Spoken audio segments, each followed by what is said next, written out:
Hey guys, thank you for supporting and subscribing. இன்னும் 3 நாள்ல பக்ரீத் வருது. அதுக்கு நீங்க தலப்பாக்கட்டி சிக்கன் பிரியாணி, தகன பிரியாணி கத்திரிக்காய் அண்ட் சுட சுட சேமியா பாயாசம் கண்டிப்பா இந்த ரெசிபியை ட்ரை பண்ணி பாருங்க. Welcome to London Tamil kitchen.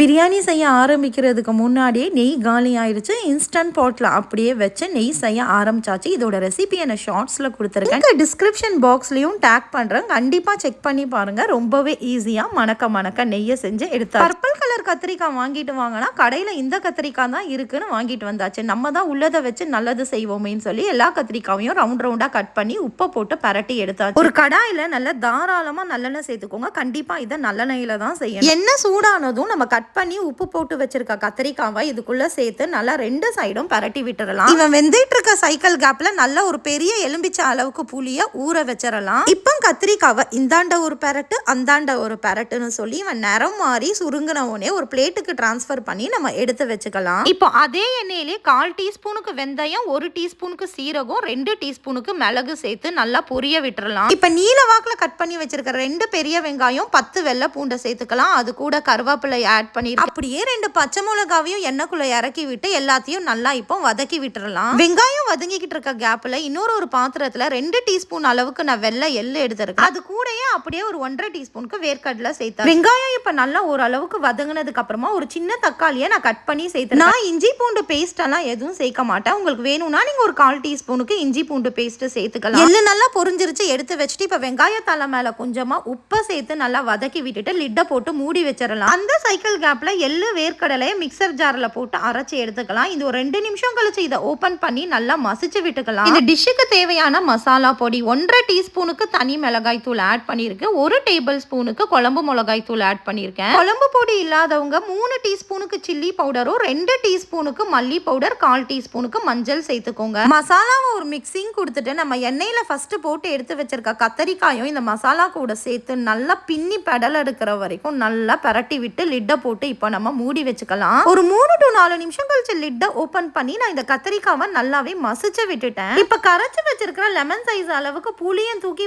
தலை மேல விட்டுட்டு இந்த கத்திரிக்காய் புளி எல்லாமே நல்லா ஒண்ணு செய்யறதுக்காக மிக்ஸ் பண்ணி விட்டு லிட்டை போட்டு நம்ம இப்போ மூடி வச்சுக்கலாம். ஒரு 4 நிமிஷம் கழிச்சு லிட்டை ஓபன் பண்ணி நம்ம அரைச்சு வச்சிருக்கிற எள்ளையும் வேர்க்கடலையும் நான் சேர்த்திருக்கேன். நான் பவுடரா சேர்க்க மாட்டேன், கொஞ்சமா தண்ணி விட்டு தான் சேர்ப்பேன். இந்த ஸ்டேஜ்ல உப்பை செக் பண்ணி பார்த்து நான் கொஞ்சமா சேர்த்துக்கிட்டேன். அந்த கிளிப்பிங் மிஸ் ஆயிருச்சு. இதை நல்லா மிக்ஸ் பண்ணி விட்டு எல்லாத்தோடைய பச்சை வாசனை போறதுக்காக மூடி வச்சிடலாம். அடுத்து 4வது நிமிஷம் கழிச்சு லிட்டை ஓபன் பண்ணி ஒரு 1/4 டீஸ்பூன் அளவுக்கு மட்டும் வெல்லத்தை சேர்த்து நல்லா மிக்ஸ் பண்ணி கொதி விட்டு இறக்கணும்னா தகன நம்மளோட பிரியாணி கத்திரிக்காய் மாசா ரெடி ஆயிருச்சு.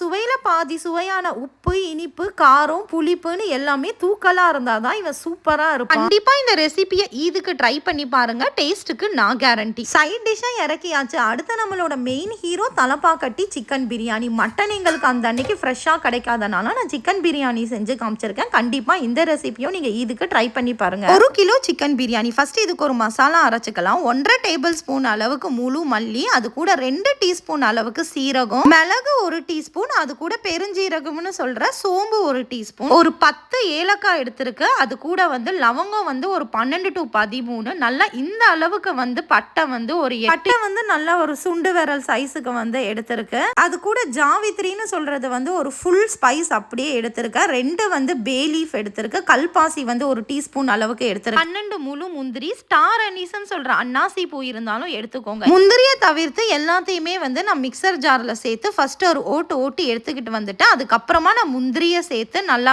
அரைச்சு பவுடரா எடுத்துக்கிட்டு வந்துட்டேன். வறுத்தெல்லாம் எதுவும் அரைக்கல, எல்லாத்தையுமே நம்ம பச்சையாவே தான் அரைச்சு வச்சிருக்கோம். இப்போ ஒரு மிக்சர் ஜார்ல 2 பெரிய வெங்காயம் சேர்த்திருக்கேன். ஃபர்ஸ்ட் குட்டி மிக்சர் ஜார்ல போட்டா அது பத்தாதுன்னு சொல்லி பெருசுல எடுத்துக்கிறேன். ஒரு கைப்பிடி அளவுக்கு புதினாவும் ஒரு கைப்பிடி அளவுக்கு கொத்தமல்லியும் சேர்த்துக்கலாம். 6 பச்சை மிளகா தான் சேர்த்திருக்கேன். 12 பச்சை மிளகா வரைக்கும் சேர்க்கலாம். இதை நல்லா ஒரு பேஸ்டா அரைச்சு எடுத்துக்கலாம். இந்த கிளாஸ்ல ஒரு 4 கிளாஸ் சீரக சம்பா அரிசி எடுத்திருக்கேன். ஏத்துங்கடா பிரியாணி சட்டியை அடுப்புலன்னு சொல்லி எண்ணெயும் நெய்யும் சேர்த்து ஒரு 200 ml எடுத்திருக்கேன். இப்ப நம்ம அரைச்சு வச்சிருக்கிற வெங்காய பேஸ்டா இது கூட சேர்த்துக்கலாம். இந்த வெங்காயம் கிடைச்சிச்சுன்னா கண்டிப்பா அதை சேர்த்துக்கோங்க, ஒரு 400 கிராம் அளவுக்கு. இப்ப அது கூட நல்லா ஒரு 3 to 4 டேபிள் ஸ்பூன் அளவுக்கு நான் இஞ்சி பூண்டு பேஸ்ட் சேர்த்திருக்கேன். ஃப்ரெஷ்ஷா சேர்க்கிறதா இருந்தா நீங்க வெங்காயத்து கூடயே சேர்த்து அரைச்சு எடுத்துக்கலாம். வெங்காயம் இஞ்சி பூண்டு கூடயே நம்ம அரைச்சு வச்சிருக்கிற மசாலாவையும் சேர்த்து இப்ப எல்லாத்தோட பச்சை வாசனையும் போறதுக்காக நல்லா மிக்ஸ் பண்ணி விட்டுடலாம். இவன் கூட அப்படியே ஒரு 2 டீஸ்பூன் அளவுக்கு தனி மிளகாய் தூளை சேர்த்து நல்லா மிக்ஸ் பண்ணி இப்ப லிட்டை போட்டு பச்சை வாசனை போறதுக்காக வச்சிடலாம். அடுப்பு கண்டிப்பா ஸ்லோ டு மீடியம் ஃப்ளேம்லயே இருக்கட்டும். அப்பப்போ ஒரு தடவை ஓபன் பண்ணி அடி எதுவும் பிடிக்காத அளவுக்கு மிக்ஸ் பண்ணி விட்டுறலாம். இந்த டிஷ்ஷுக்கு நம்ம தக்காளி எதுவும் சேர்க்க மாட்டோம். அதனால நல்லா ஒரு 3/4 கப் அளவுக்கு புளிப்பு இல்லாத தயிரை சேர்த்து அப்படியே வந்து மேல நல்லா ஒரு 3 டீஸ்பூன் அளவுக்கு உப்பையும் சேர்த்து நல்லா மிக்ஸ் பண்ணி விட்டுறலாம். நல்லா மிக்ஸ் பண்ணி தயிர், இஞ்சி பூண்டு, வெங்காயத்தோட பச்சை வாசனை எல்லாம் போனதுக்கு அப்புறமா கழுவி சுத்தம் செஞ்ச 1 கிலோ அளவுக்கு சிக்கனை வந்து இந்த மசாலா கூட சேர்த்துக்கலாம். அடுத்து என்ன, இந்த சிக்கன் கூட நல்லா இந்த மசாலா எல்லாம் பழக விடுறதுக்காக நல்லா பரட்டி விட்டுட்டு அப்படியே லிட்டை போட்டு டிஸ்டர்ப் பண்ணாம ஸ்லோ ஃப்ளேம்ல ஒரு 8 நிமிஷத்துக்கு வச்சுக்கலாம். பிரியாணி சட்டி அடுப்புல வைக்கும் போதே அரிசியை நான் ஊற வச்சுட்டேன். ஒரு 8 to 10 நிமிஷம் கழிச்சு ஓபன் பண்ணி குயிக்கா ஒரு தடவை ஸ்லோவா மிக்ஸ் பண்ணி விட்டுறலாம். சிக்கன் இன்னும் ஒரு 5 நிமிஷம் அடுப்புல இருந்தா போதும். மெதுவா ஒரு தடவை மிக்ஸ் பண்ணி லிட்டை போட்டு மூடி வச்சிடலாம். அடுத்த 5 நிமிஷம் கழிச்சு ஓபன் பண்ணி பார்த்தோம்னா நல்லா சிக்கன்ல இருந்து இந்த மாதிரி எண்ணெய்லாம் விட்டுருக்கும். நம்ம எந்த தண்ணியுமே ஆட் பண்ணல, இருந்தாலும் மசாலா சிக்கன் எல்லாமே சேர்ந்து இந்த அளவுக்கு தண்ணி விட்டு வந்திருக்கும். 4 கிளாஸ் தண்ணி எடுத்திருந்தேன். ஸோ 1க்கு 1.5 அப்படின்னு சொல்லி 6 கப் அளவுக்கு தண்ணியை நான் கொதிக்க வச்சு இது கூட சேர்த்துக்கிட்டேன். இந்த டைம் உப்பு செக் பண்ணி பார்த்துட்டு உப்பையுமே நல்லா கரிக்கிற அளவுக்கு சேர்த்துக்கலாம். தண்ணி நல்லா இந்த அளவுக்கு மலமலன்னு கொதி வந்த உடனே ஊற வச்ச அரிசியில இருந்து தண்ணியை வடிச்சிட்டு இது கூட சேர்த்து மெதுவா ஒரு தடவை மிக்ஸ் பண்ணி விட்டுக்கலாம். இந்த ஸ்டேஜ்ல உப்பு செக் பண்ணி பார்த்துட்டு பத்தலனா சேர்த்துக்கோங்க. எனக்கு கரெக்டா இருந்துச்சு. நான் ஒரு அரை எலும்பிச்சை பழத்தை அரையும் இது கூட புழிஞ்சு விட்டு மிக்ஸ் பண்ணி இப்ப லிட்டை போட்டு மூடி வச்சிடலாம். அடுப்பு மீடியம் ஃப்ளேம்லயே இருக்கு.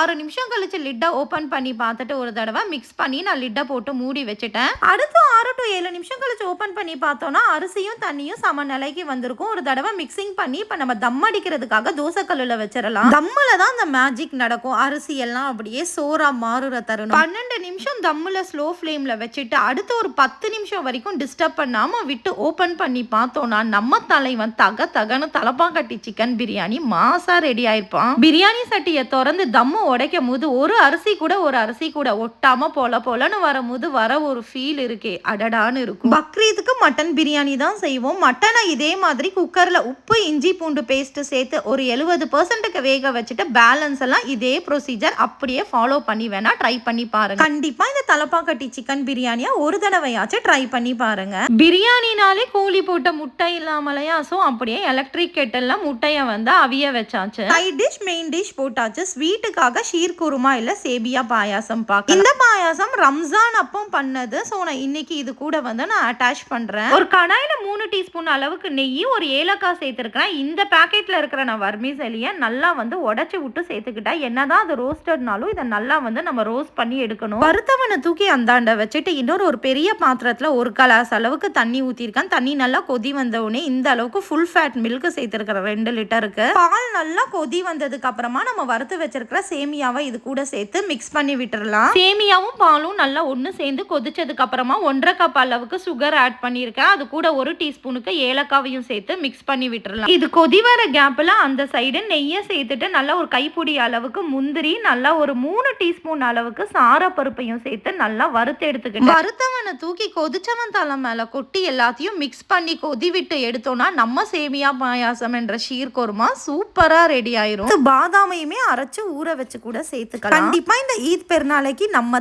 தலப்பாக்கட்டி பிரியாணி தகன்னு எண்ணெய் கத்திரிக்காவோட சூப்பரான ஒரு சேமியா பாயாசத்தையும் ட்ரை பண்ணி பாருங்க. நன்றி.